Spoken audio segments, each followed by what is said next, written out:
This is The Morning Drive. Put it on 90 and leave it. Take it easy, champ. With Mike Bagley and Pete Pistone. SiriusXM NASCAR Radio, Channel 90.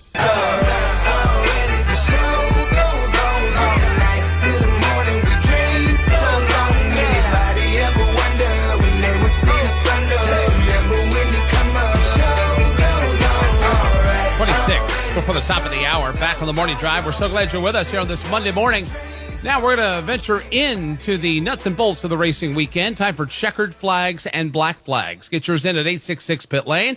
You can also tweet us at SiriusXM NASCAR, hashtag TMD NASCAR. This is where we take a checkered flag for something you liked and a black flag for something you didn't necessarily care for. Petey, we'll begin with you. What do you got for us? Well, I was going to try to pull a fast one here, but I know you would throw the black flag at me. I was going to have my checker flag be unlikely finishers in the top 10. But I won't do that because you'll yell at me. So I'll take one top 10 finisher that I feel deserves some recognition, and I'm going to give it to Chris Buescher, who is a guy that I think is another one of those drivers that you don't give enough credit to being a good road racer, and a guy that you wouldn't think is a good road racer only because of his background and his pedigree and his resume. It's not in this style of racing. But Chris had a day where, like a lot of people, there were some adventures on the racetrack, and he was able to fight back. And an 8th place finish might not sound like much, but when you start 32nd and you have a lot of on-track adventures and misadventures, I think that was a good run for him in that Roush Fenway Keselowski race team. And unfortunately, his teammate, Brad Keselowski, he might have had the hat trick, guys. I don't know. He spun out a lot yesterday. It seemed like the 6th team. But I'm going to give it to Chris Buescher, and I'm going to circle the next road course when we get there a little later this summer to keep my eye on that 17 car, because I think that he can make some noise here turning left and right for Roush Fenway Keselowski Racing. So that's my checkered flag.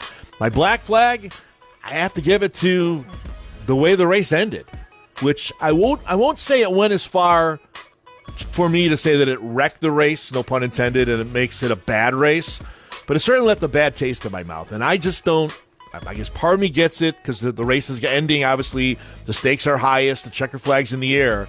But how these drivers that are supposedly so good and look so good for 2/3 of what we saw yesterday can just go and become battering rams at the end of the race yesterday, it's just not good racing. It's not good. I'm sorry, Ross. I am not entertained by that. I don't find that entertaining, just having guys going out there and turning it into a demolition derby. And again, it reminded me a lot of what we saw at the end of the race in Indianapolis last year on that road course. So, 3 overtime finishes, and we seem to be in that mode right now, guys, where overtime finishes are the order of the day. That was about as messy as it gets. And unfortunately for me, I just didn't like the way it ended. I liked most of the race yesterday, but not the way it ended, so that gets my black flag. All right, Sammy, we begin with you? We continue with you. Well, yes. Checkered flag for me, I'm going to give it to the first, 95% of the race. I thought the no caution stage break stuff was great. We got natural cautions. I was worried just because Austin Cindric came on here on Wednesday and said we might have a caution-free race.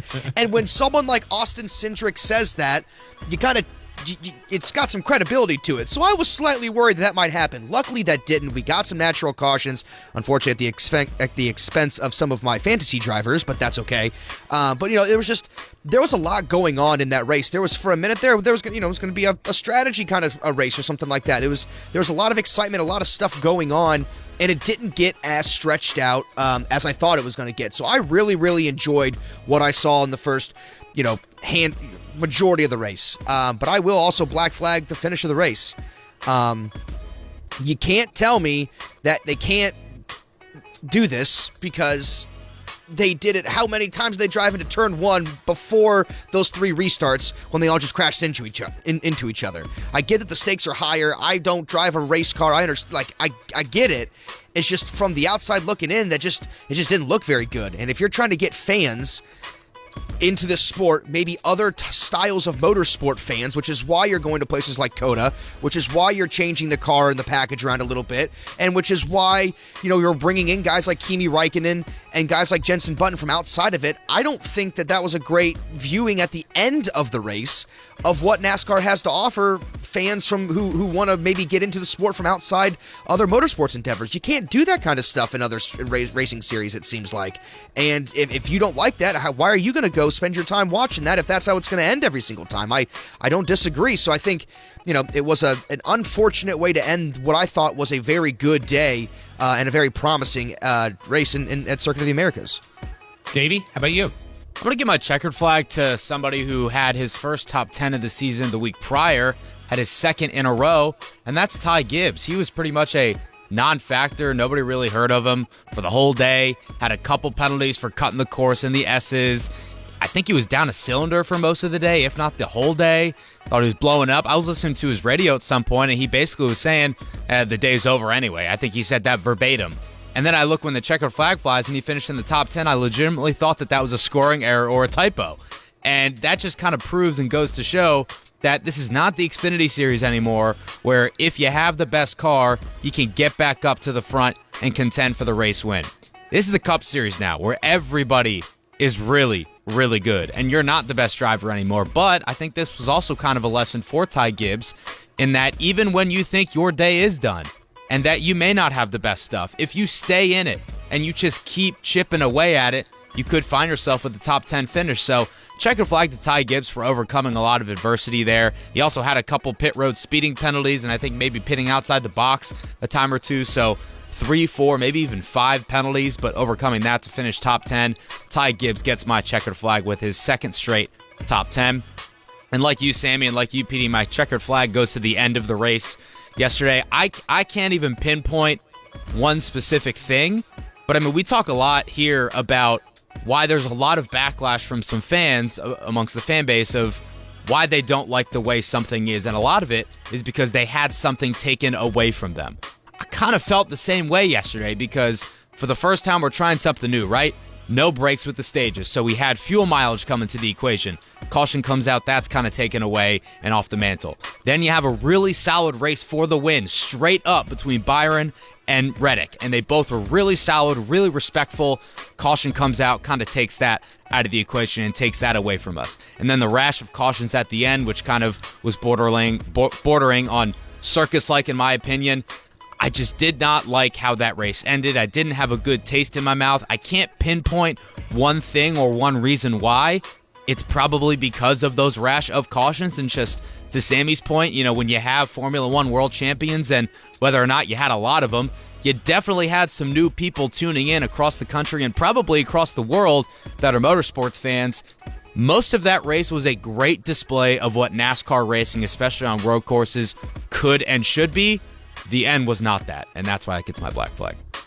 Well, I will echo that the black flag from me will go to the end of the race. I wish that we could find a way that we could get to the end of these races without running each other over and without punting each other out of the way. It's almost like a switch gets hit when you get that late race caution stacks up on restarts. Next thing you know, here we go.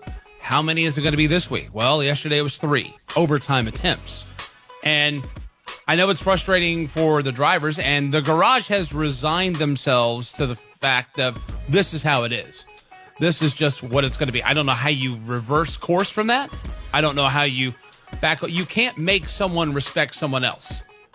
If their goal is a me type agenda, there's nothing that can be done or said that's going to make someone change that, because there's always going to be at least one guy that doesn't get the memo or adhere to whatever it is that needs to be adhered to get to the end of these races in a genteel manner.